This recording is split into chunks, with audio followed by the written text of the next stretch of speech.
मातु की वंदना तुझे पिता महान। संसार में पहला स्थान माता और दूसरा स्थान पिता का।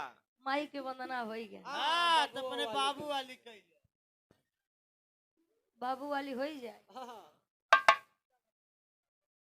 त्यावा बजाइला।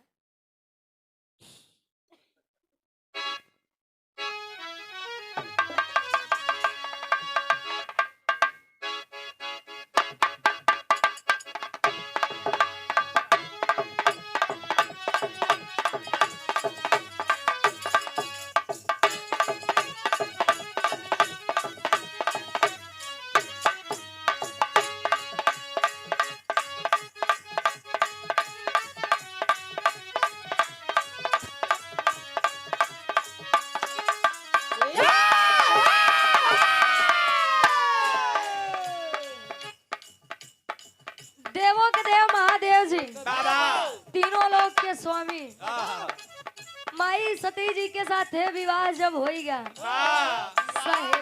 हाँ हो नहीं जनता का तो है विवाह नहीं भवा का। अच्छा ये मैरिज करे हम भागम भाग वाले जब विवाह भा सहेलिया आइस तो कहीं इसका गिरजा गिरिजा नाय हो काहे ना खराब करता काहे का गिरजा ए नहीं एहन तहार बौरा हो ए सूरज भैया बेनी चाचा आ गया यहाँ दिखाते नहीं यहाँ कहे न नहीं एहन तहार बौरा हो भाई हम नहीं कहते सहेलिया माई गिरजा जी से कहे काहे न रहाई के घर न पहिरे के कपड़ा तू का देख के इनसे विवाह कैल हो। देखा प्रेम बड़ा अंधा चीज होता है।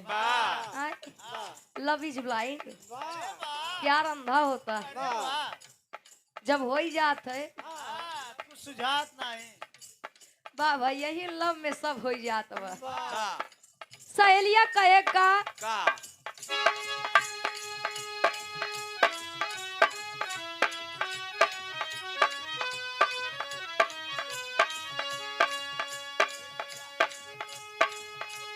ए गिरजा हो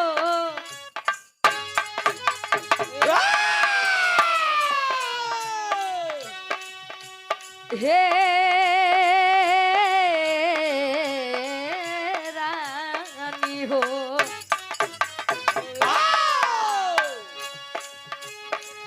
ससुरा में होई तो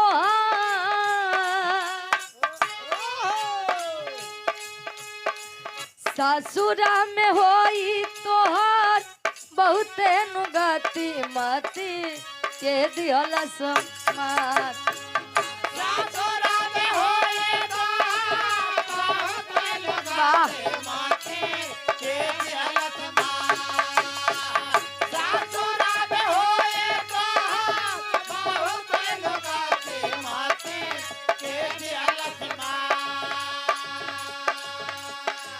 ससुरा में होई तोहर बहुते नुगति मती के दिहला समार। अरे ऐसन बहुरा हवा से दिलावा लगवलू भले गौरा रह तू कुआर। अरे ऐसन बहुरा हवा से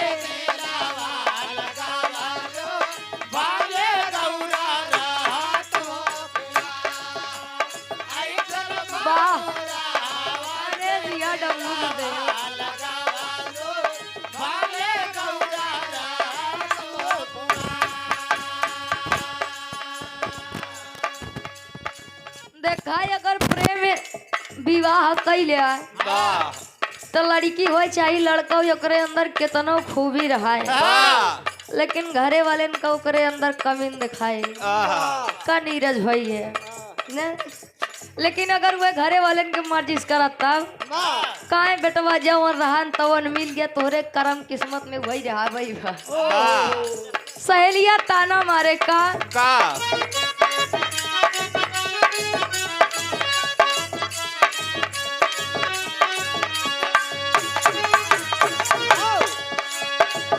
इनके रहे हाला हुए दुनिया के मालिक यार दुनिया के मालिक हो देखही में लागे ले भिखारन हो राम पिया हो राम रे देखही में लागे भिखारन हो राम पिया हो राम रे देखही में लागे भिखारन हो राम।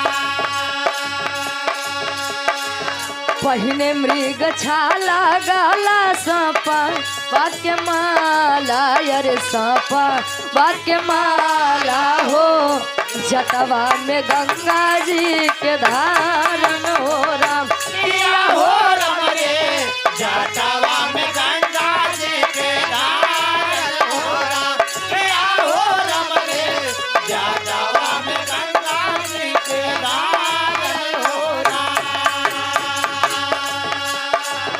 पतई छबलू जाके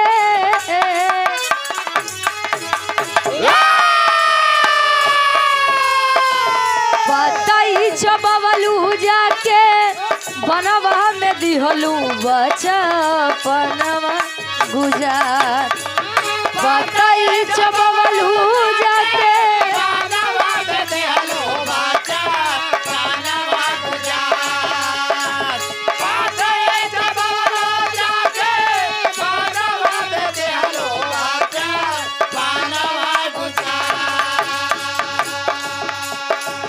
पतई चबलू जाके बनवा में दिहलू बचपनवा गुजार अरे ऐसन बहुरा हवा से दिलवा लगवा